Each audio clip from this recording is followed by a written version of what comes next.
금요일 친절한 경제입니다. 오늘도 한지영 기자와 함께합니다. 안녕하세요. 안녕하세요. 어제 오늘 날씨가 너무 춥습니다. 이런 추운 날씨에 돈 절약할 수 있는 꿀팁 오늘 준비해 주셨다고요? 네, 영하 10도에 육박하는 강추위가 3일 이상 이어질 시 세탁기 결빙 AS 신청이 급증하는데요. 접수 건수가 일평균의 2배 이상 늘어난다고 합니다. 결빙 예방법만 숙지하면 시간도 굳고 돈도 굳힐 수 있겠죠. 제가 업체에서 영상을 받아왔는데요. 지금부터 알려드리는 자가점검법 꼭 해보셨으면 좋겠습니다. 먼저 세탁기가 있는 곳이 영하로 떨어지는 곳이다 한다면 세탁기와 연결된 이 수도꼭지의 보온에 신경 써야 하고요. 세탁기 사용 후엔 남아있는 물 꼭 없애주셔야 합니다. 수도꼭지는 수건으로 감싸서 보온 처리를 해주시고 사용하지 않을 때는 잠가두시면 좋습니다. 마트나 이 시장에 가시면 결빙 예방 열선 팔거든요. 이거 수도꼭지에 감아줘도 도움이 됩니다. 세탁기 사용 후에는 급수 호수를 수도꼭지와 분리해서 호수 안에 물이 고여있지 않도록 제거를 꼭 해주시고요. 급수 호수가 얼었다면 수도꼭지와 분리해서 따뜻한 물에 담가 호수 안에 얼어있는 얼음을 녹여준 뒤 다시 연결해서 사용하면 됩니다. 또 배수호수 설치 상태를 확인해야 하는데요. 호수가 일자로 펴져 있지 않고 U자로 굽어 있으면 호수 안에 물이 남아있게 돼서 한파에 얼 수 있으니까 쫙 펴주셔야 합니다. 드럼 세탁기의 경우에는 배수 펌프통에 물이 남아있으면 배수 펌프가 동작을 못하니까요. 세탁 전면 아랫부분에 있는 뚜껑을 열면 물 빼는 호수가 있는데 여기에 달린 마개를 열면 남아있는 물이 나오게 됩니다. 이게 안 나온다는 거는 얼었다는 거죠. 호수에 따뜻한 물을 붓거나 이 드라이기를 사용해서 녹인 뒤 세탁기를 다시 켜면 됩니다. 네, 근데 날씨가 추워지면 난방비가 많이 나오지 않을까 다들 걱정하실 텐데 지난해 오른 가스 요금이 이번 겨울에 본격적인 영향을 미칠 걸로 보여요. 그러면 난방비를 절약하는 방법도 한번 알려주시죠. 네, 난방비 얼마나 오를까 봤더니 서울시 4인 가구 기준 주택용 가스 요금이 월 약 3,770원 오를 것으로 예상되고 있습니다. 난방비 폭탄 잡는 법 중 오해 많이 하시는 부분 먼저 짚고 가겠습니다. 짧게 외출하셔도 보일러 외출 모드 기능 사용하시는 분들 계시는데요. 이 방법이 오히려 난방비 폭탄을 불러올 수 있습니다. 사실 이 외출 모드라는 게 보일러가 난방수를 얼지 않도록 최소한의 난방만 하도록 설정된 모드라고 합니다. 그래서 이 모드로 방치하게 되면 오히려 나중에 실내 온도를 빠르게 올리기 위해서 많은 연료가 소모돼야 합니다. 따라서 몇 시간만 외출하는 경우라면 실내 온도를 2, 3도 정도 낮추는 것이 훨씬 더 효율적입니다. 그렇다면 외출 모드는 얼마나 오랜 기간 외출할 때 사용해야 되냐? 하루 이틀 정도 외출할 때는 안 되고요. 일주일 이상 길게 여행 가시거나 출장 가실 때 외출 모드를 사용하시는 것이 나을 수 있습니다.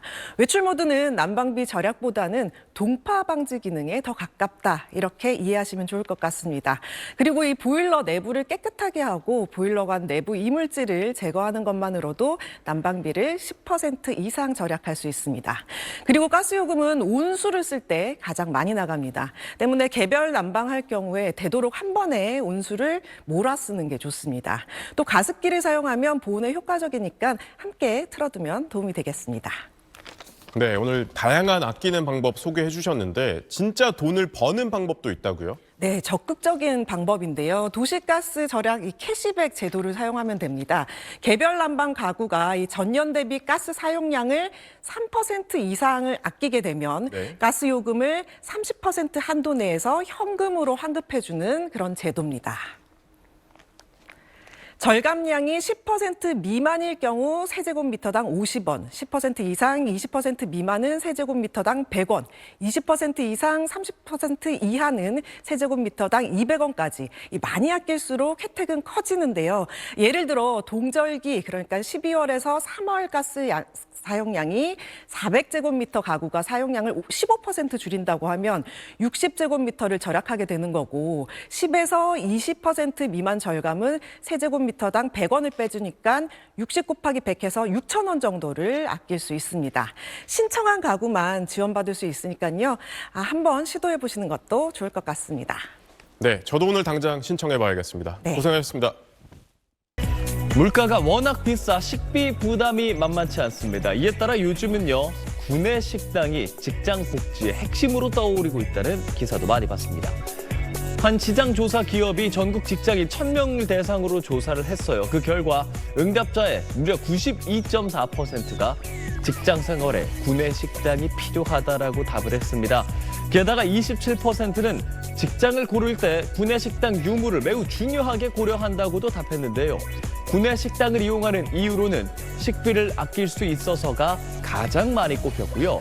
굳이 외부로 나가지 않아도 돼서 그리고 점심시간을 절약할 수 있어서가 그 뒤를 이었습니다.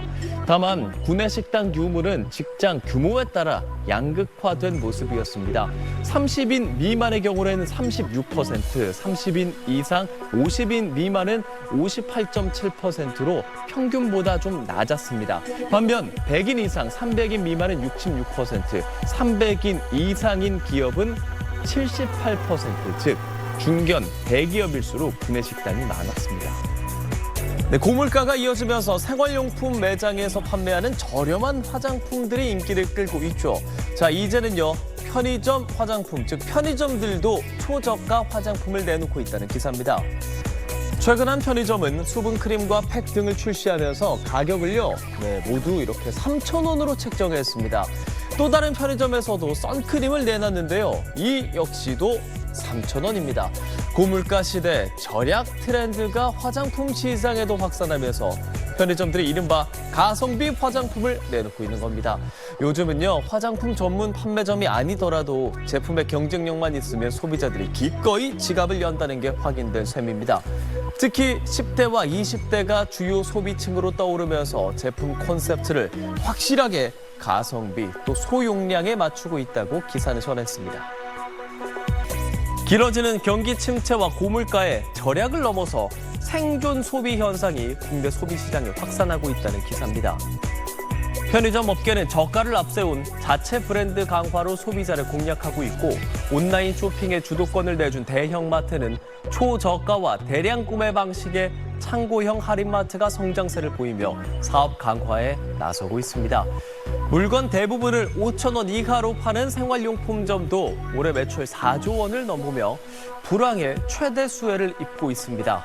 소비자들 사이에서도요, 대형마트 폐점 직전에 떨이 상품을 구매하는 등 절약 소비가 다시 유행하고 있는데요.